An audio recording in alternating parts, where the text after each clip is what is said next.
I knew the meat didn't smell right the second I stepped through the door. It hit me before I even set down the groceries. That thick, iron-tinted stench that clings to the air when something's gone bad. I thought maybe something had spilled in the trash can again. I didn't think I'd walk into my son hunched over the table with a plate of gray, fatty meat in front of him and my sister standing over him with a spatula like a weapon. "Eat it," she snapped. "You already wasted one plate." "Taylor!" I barked. "What the hell are you feeding him?" She didn't even flinch. She just glanced at me, her bleached blonde hair pulled tight like she was the queen of the damn castle. "Leftovers. He threw up the first round, so now he's finishing it. That's how discipline works." I dropped the bags and rushed to Kellen. His face was pale, sweating, and there were tears streaked across both cheeks. The skin around his mouth was raw. I saw the edge of a vomit stain down the front of his shirt. His fingers trembled around the fork. "I don't feel good, Mommy," he whispered. I turned to her, shaking. "You made him eat spoiled meat? Please subscribe to our channel and tell us in comments from where are you watching this video." Taylor smirked. "What's the big deal? A little food poisoning builds character. You raised a soft little mutt. I'm trying to toughen him up." "You made him eat his own vomit." "If he hadn't thrown it up, I wouldn't have had to." Before I could move, my parents walked in from the backyard. Mom was still wiping her hands on a dish towel. Dad had a beer in one hand and a smug look in the other.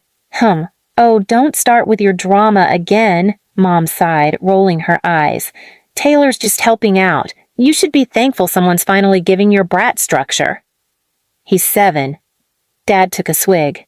7 and still whining like a baby. If he can't handle a little bad meat, maybe he shouldn't be alive. Maybe the universe was trying to tell you something when he almost died at birth."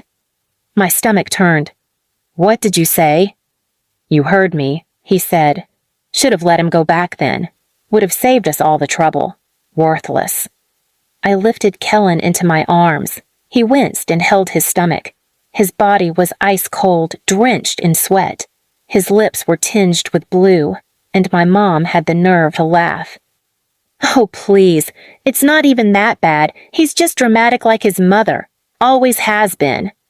"He's sick. He needs a doctor." "So take him to one," Taylor shrugged. "And don't come crying back when they say it's just a tummy ache." "You think this is funny?" "We think you're pathetic," Dad said, stepping closer. "You show up here with your failed life, your bastard kid, always expecting handouts and sympathy. You want to cry over a little puke? Go cry somewhere else." Kellen groaned softly against my shoulder. "I didn't cry. I didn't yell. I just walked out." But as I passed the kitchen, I stopped.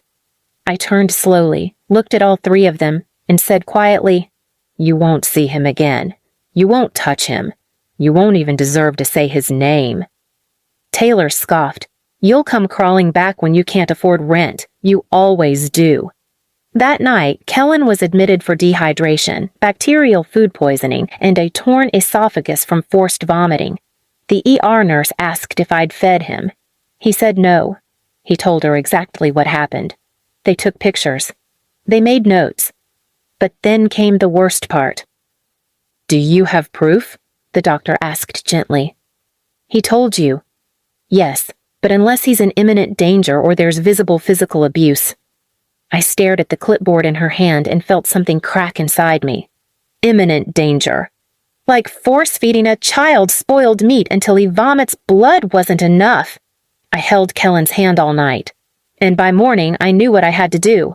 I wasn't going to report them. I wasn't going to plead. I was going to erase them.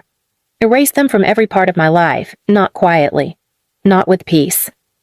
But slowly, thoroughly. Like rot from a wound. I started making a list, not just of revenge, of exposure, of leverage, of cracks in the armor they thought was bulletproof, because I wasn't just going to protect my son. I was going to make them wish he'd never been born, because he would become the reason they lost everything. Kellen recovered slowly. He didn't eat solid food for a week. He'd flinch every time he saw meat. He started hiding behind doors when someone raised their voice.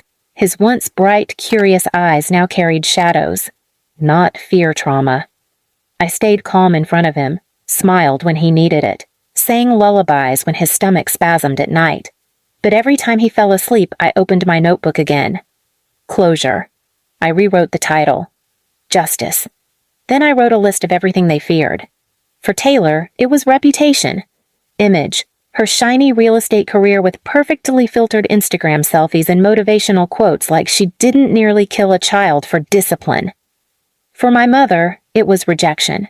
Not being adored by her church friends. Not being seen as the perfect, long-suffering matriarch. For my father, control. Losing it. Being told he was irrelevant. So I started with Taylor. I didn't post online. I didn't call CPS. I went to her brokerage office. I sat in the parking lot and waited. When she came out to smoke by the back exit, the one where she thought no one could hear her, I recorded her. "You think I'd give a crap if he puked?" She laughed on the phone. "He's lucky I didn't shove it down his throat. That's what little trash like him needs. Fear." My hand never shook. I let the phone roll. Then I went to the building inspector's office. I pulled her property records. I looked for anything expired permits, falsified reports, anything she might have skipped. I found one. A duplex she flipped too fast. Electrical wiring never passed inspection. She paid someone under the table to ignore it. Then I made a call. To a woman I knew from years ago, a single mom who used to rent from Taylor. She moved out after her kid got electrocuted by an ungrounded socket. I asked if she'd be willing to talk to someone. She said yes, said she'd been waiting for someone to ask. I sent that woman the recording. Not to post, but to hand over quietly to Taylor's brokerage board. 1 week later, Taylor's license was suspended pending investigation. 2 days after that, I mailed a copy of the recording anonymously to the local housing authority. Then, I drove Kellen to the park. We ate ice cream. He smiled for the first time in weeks. He didn't know what I had done. He didn't need to. He just needed peace. But I wasn't done. My mother was next. Every Sunday, she stood up at her church, raised her hands in praise, and recited the same lines. God gave me 2 beautiful daughters and a grandchild I adore. We are a blessed family. I visited that church. I sat in the back in plain clothes. I waited until she started her weekly women's ministry group, and then I walked in, holding a file folder. Inside were printed transcripts of what she said the night Kellen was poisoned. He should have died at birth. And the photo of him in the ER, pale and trembling with wires taped to his chest. One of the women gasped. Another dropped her Bible. My mother's face turned to chalk. She tried to speak. I didn't let her. I'm the daughter she says she adores, the mother of the grandson she laughs at. This is the truth. I placed the folder on the table and walked out. 2 days later, her name was removed from the women's ministry mailing list. But I still wasn't done. My father. He never talked much, always grunted orders and threats like a caveman. But what he did have was a veterans club he co-founded. They respected him, thought he was a hero, thought he was the kind of man who stood for honor. He forgot I still had the letters. The ones he wrote to his brother back in the 80s. About how he lied about his military medals so people would shut up about him beating his kids. I copied the letters, put them in an envelope. Then I added a letter of my own. Since you value truth, I thought you should see who really wears your colors. I mailed it to every member of his club. That was the only time he ever called me. Didn't scream, didn't threaten. Just said, "You've made a mistake." I told him, "So did you, Dad. The second you looked at a child and saw someone worthless." I blocked his number. And yet, none of that was the real revenge. The real revenge happened quietly. The following week, I bought Kellen a canvas and a pack of paints. He started drawing again, started humming to himself while he painted. Little things, a dinosaur, a tree, a picture of me holding his hand.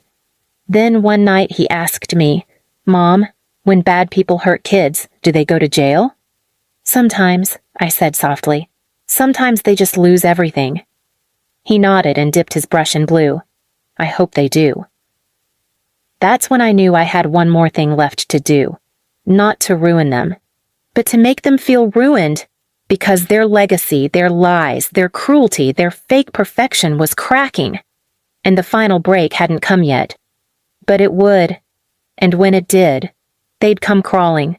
Not for money. Not for help. But for something much more pathetic. Forgiveness. The call came on a rainy Thursday afternoon. Blocked number. I wasn't going to pick up, but something told me to. Some whisper of closure. Or maybe just curiosity. I answered. There was a pause. Then came my father's voice. Low, shaky, not drunk, which surprised me, just broken. Kari. I didn't speak. He took that as permission. We need to talk about what's happening. You mean the investigations, the ministry backlash, or the Veterans Board removing your name from the charter you helped write? Another pause. How did you... Because I was raised in your house. I know how to track filth. You taught me. He let out a breath that sounded like regret, but I didn't trust it. Never would. He cleared his throat. We didn't know it would go this far. We were just hard on you. Maybe too hard. But it wasn't meant to ruin. You made my child eat his own vomit, Dad, and you laughed. All of you laughed. He was quiet. Don't try to rewrite it. You didn't go too far. You were monsters, and now your faces are being held to the mirror. Kari, your mom's not well. That made me laugh. A sharp, bitter sound I didn't even mean to make. Oh, but Kellen was supposed to be well when she let him eat spoiled meat? Please. That word. That desperate, cracked please. And then, quietly, he said it. We're losing everything. Taylor can't get her license back. Your mom's been asked to stop attending her own church. And me? They voted me out of my own damn board. That sounds awful, I said flatly. But my son still flinches when someone touches his plate. He still checks every bite I serve him. He still asks if people think he's worthless. Silence. Then he whispered, What do you want from us? Finally, the question. I stood at the kitchen sink watching Kellen in the backyard through the window. He was barefoot in the grass, painting with a brush on an old piece of wood. Something about the scene, the sun, the wet grass, his peace, made me exhale slowly. I don't want anything from you, I said. But I want something for you. What? I leaned into the phone, steady. I want you to sit in the silence you created. I want you to watch your empire rot. I want your neighbors to whisper, your church friends to avoid eye contact, your name to mean shame in the same mouth that used to praise it. I want you to feel as discarded as you made me feel, as disgusting as you made my son feel. He tried to speak, but I cut him off. And I want you to remember something. What? You said he deserved worse for existing. A breath caught in his throat. Well now, I said softly. He's the reason you're nothing. Then I hung up. I never answered another call from them again. But they didn't stop trying. They sent a letter crumpled and half-hearted with scribbled apologies and excuses and one pathetic line at the bottom. Please, let us see him. We miss our grandson. I tore it in half and mailed it back. Nothing else. Just the 2 pieces. Weeks passed. Then months. One afternoon, Kellen came into my room holding a drawing. A stick figure version of us holding hands, standing in front of a little house with a garden. Is this our forever home? He asked. I knelt down beside him. It can be. No more them? No more them. He smiled. Good. I like quiet. Me too. Because silence is what abusers fear most, not screaming, not lawsuits, not revenge. Silence. The silence of no access, no forgiveness, no power. Years from now, they'll still be searching for someone to blame.